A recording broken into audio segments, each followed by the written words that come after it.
ভিতৰত আধা জিলা পৰিষদৰ সদস্য মহিলাসকল হৈছে।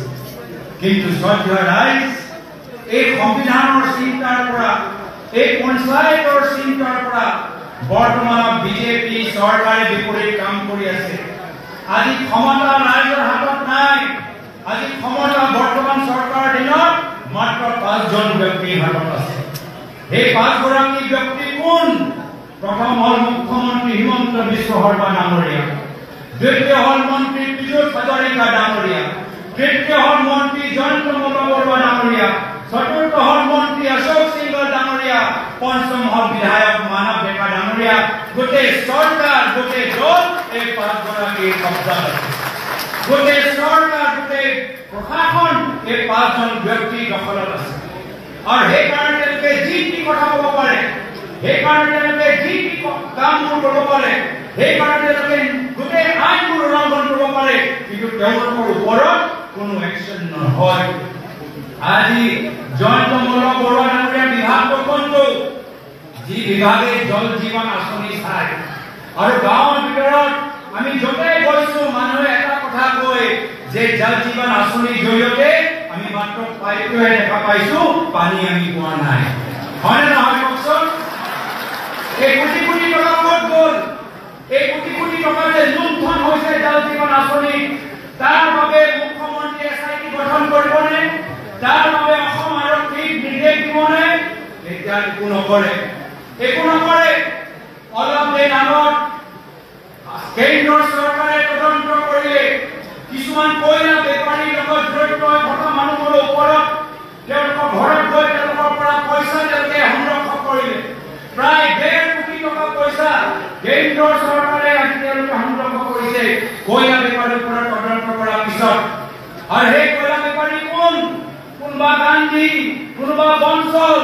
আমি জানিবলৈ বিচাৰো যে আজি যে গান্ধী বনচলৰ ৰেডৰ ওপৰত যে কাগজবোৰ যে জব্দ হ'ল, সেই কাগজৰ ওপৰত এইখন চৰকাৰে SIT গঠন কৰিবনে? কোনোবা অসম আৰক্ষীক নিৰ্দেশ দিবনে? মই মুখ্যমন্ত্ৰীক প্ৰশ্ন কৰিবলৈ বিচাৰো। এই গান্ধী, এই বনচলৰ ঘৰত যিবোৰ কাগজ পোৱা গ'ল, মাহে মাহে কাৰ ঘৰত পইচা যায়? কেন্দ্ৰ চৰকাৰে নিজে কৈছে যে প্ৰত্যেক ট্ৰাকৰ পৰা 1.5 লাখ টকা লোৱা যায়। যদি অসমৰ ভিতৰত এদিনৰ ভিতৰত 500 ট্ৰাক অহা যোৱা কৰে, তেতিয়াহ'লে প্ৰত্যেক ট্ৰাকৰ পৰা 1.5 লাখ টকা লোৱা মানে কিমান কোটি কোটি টকা আজি অবৈধ কয়লা বেপাৰীসকলে চলাই আছে।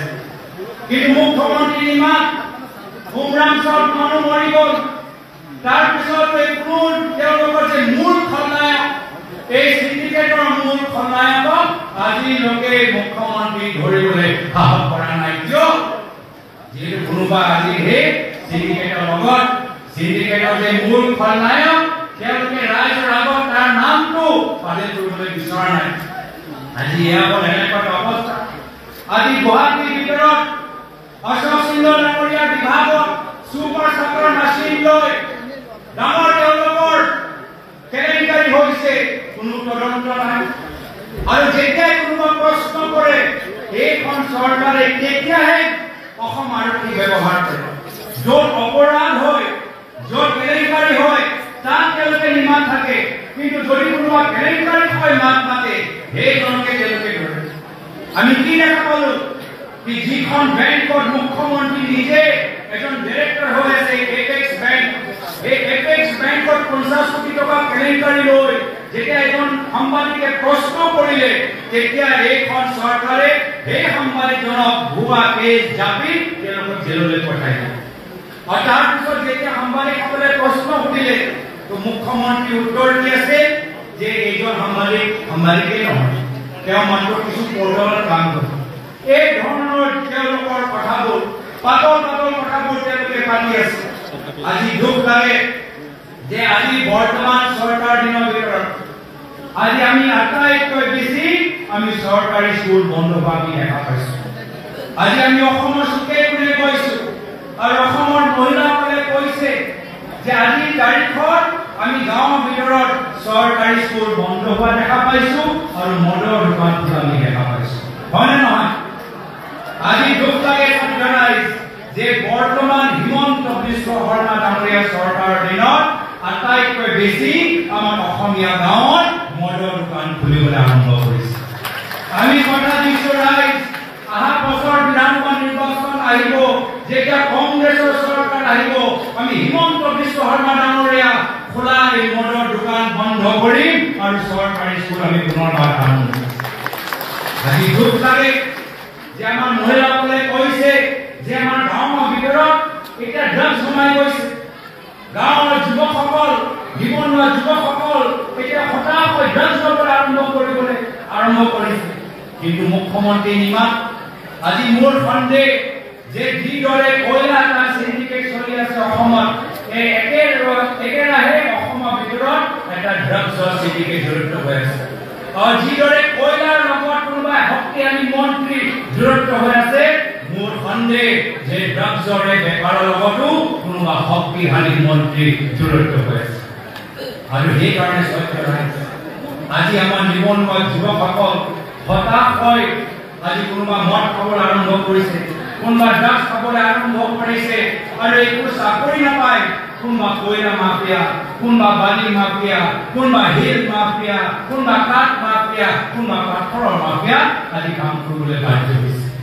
এয়া হৈছে অসমৰ গাঁৱৰ অৱস্থা। আজি মহিলাসকলে আজি এইখিনি কথা নিশ্চয় মন কৰিছে, আৰু সেইকাৰণে মুখ্যমন্ত্ৰী বাৰম্বাৰ মহিলাসকলক ধৰিবলৈ চেষ্টা কৰে, মহিলাসকলৰ ধ্যান নিজৰ ফালে টানিবলৈ চেষ্টা কৰে। আৰু ধ্যান ল'বলৈ হ'লে কি কৰে, এটা পিছত এটা টেঙা আম খাই থাকে। অসমৰ ভিতৰত এটা কথা আছে যে টেঙা আম আপোনালোকে বাৰম্বাৰ খুৱাব নোৱাৰে, কিন্তু এই মুখ্যমন্ত্ৰীজন যথেষ্ট কৌশলেৰে বেলেগ বেলেগ টেঙা আম অসমৰ ৰাইজক খুৱাই।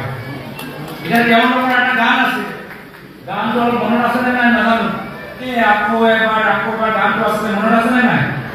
আছে নে নাই?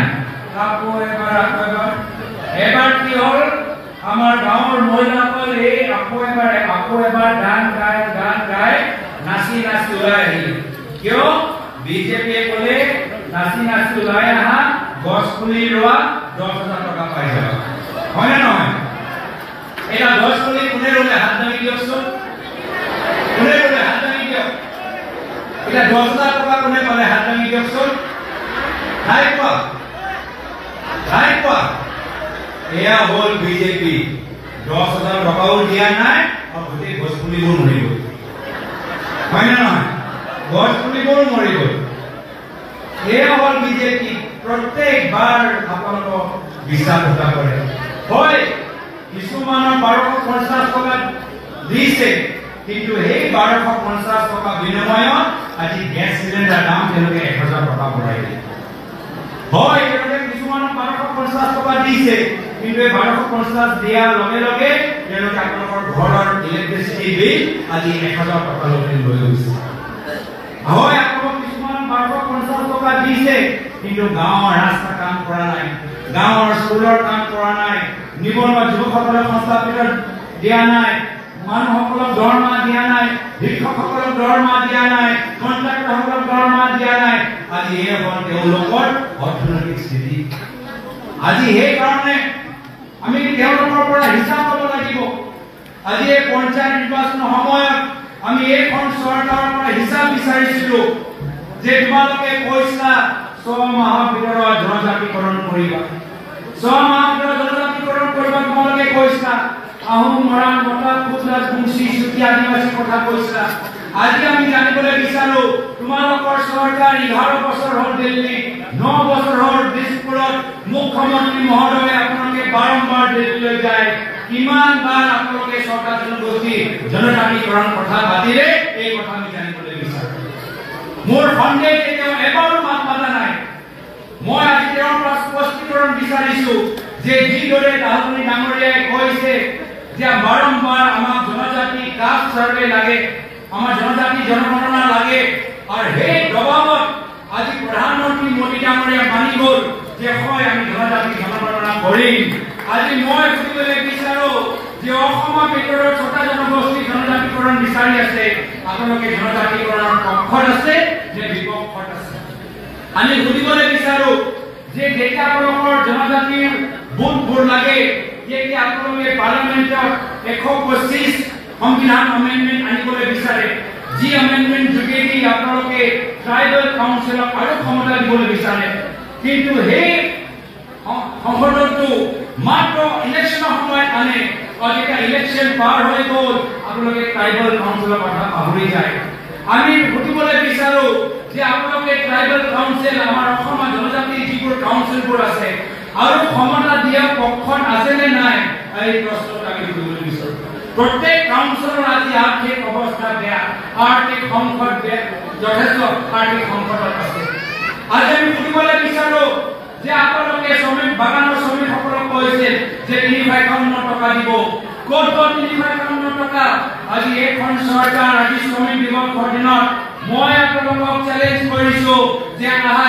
১ বছৰৰ ভিতৰত বাগানৰ শ্ৰমিকসকলক ৩৫৫ টকা দিয়ক ৩৫৫ টকা দিয়ক নহলে কংগ্ৰেছ দল অলপ দিনৰ পিছত সংগ্ৰাম কৰিব কংগ্ৰেছ দল আজি শ্ৰমিকৰ দিৱসত আমি আমাৰ শ্ৰমিকৰ অধিকাৰৰ বাবে আমি সংগ্ৰাম কৰিম আমি জনজাতি ভাই ভনীসকলৰ অধিকাৰৰ বাবে আমি সংগ্ৰাম কৰিম আমি অসমৰ জনগোষ্ঠীৰ অধিকাৰৰ বাবে আমি সংগ্ৰাম কৰিম এয়া হ'ল কংগ্ৰেছ দলৰ ইতিহাস এয়া হ'ল কংগ্ৰেছ দলৰ পৰম্পৰা এই কংগ্ৰেছ দল সংগ্ৰামৰ পৰা জন্ম লোৱা দল স্বাধীনতা সংগ্ৰামৰ পৰা জন্ম লোৱা দল আমি কাকো ভয় কৰা নাই আমি ব্ৰিটিছৰ গুলিৰ পৰা আমি ভয় কৰা নাই আমি এলপা চালপা পাই ভয় কৰা নাই আমি কোনো মুখ্যমন্ত্ৰী হিমন্ত বিশ্ব শৰ্মাৰ পৰা আমি ভয় নকৰো তো সেইকাৰণে মই জনসচেতনক কৈছো যে তোমালোকে আগবাঢ়ি যোৱা কংগ্ৰেছ দল তোমালোকৰ লগত আছে অসমৰ জনসাধাৰণৰ কিবা তোমাৰ লগত আছে মঞ্চত উপস্থিত থকা আমাৰ যিমানবোৰ আমাৰ কংগ্ৰেছৰ নেতাসকল আছে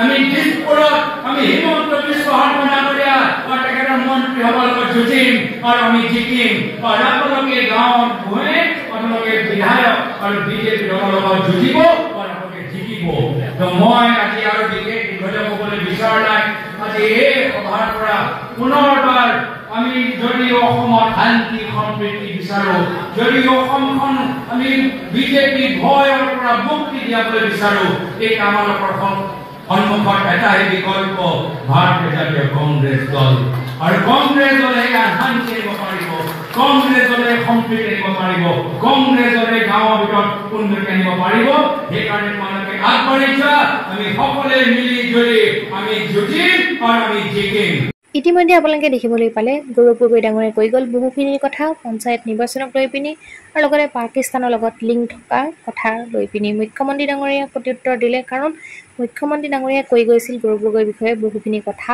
আৰু লগতে ল'ৰা ছোৱালীক লৈ পিনি বহুখিনি কথা কৈ গৈছিল আজি খঙত গৰজি উঠিছে গৌৰৱ গগৈ ডাঙৰীয়া হাজাৰ হাজাৰ ৰাইজৰ আগত তেওঁ সকলোখিনি কথা স্পষ্টভাৱে কৈ গ'ল ৰাইজে যদি বুজি পাইছে তেতিয়া সকলোখিনি কথা সকলোৱে গৌৰৱ গগৈ ডাঙৰীয়াক ছাপোৰ্ট কৰিব বুলি আশা কৰিলোঁ আৰু লগতে সকলোখিনি কথাৰ আপোনালোকেতো বুজি পাইছে যে গৌৰৱ গগৈ ডাঙৰীয়া এটা পাছত আনটো কথা পঞ্চায়ত নিৰ্বাচনক লৈ পিনি আৰু পাকিস্তানৰ লগত লিংক থকা সকলোখিনি কথা কৈ গ'ল যদিহে ভিডিঅ'টো চাই ভাল লাগিলে তেতিয়াহ'লে লাইক এটা কৰি দিব আৰু কমেণ্ট কৰিবলৈ নাপাহৰিব ভিডিঅ'টো সম্পূৰ্ণ চোৱাৰ বাবে সকলোলৈ বহুত বহুত বেছি ধন্যবাদ থাকিল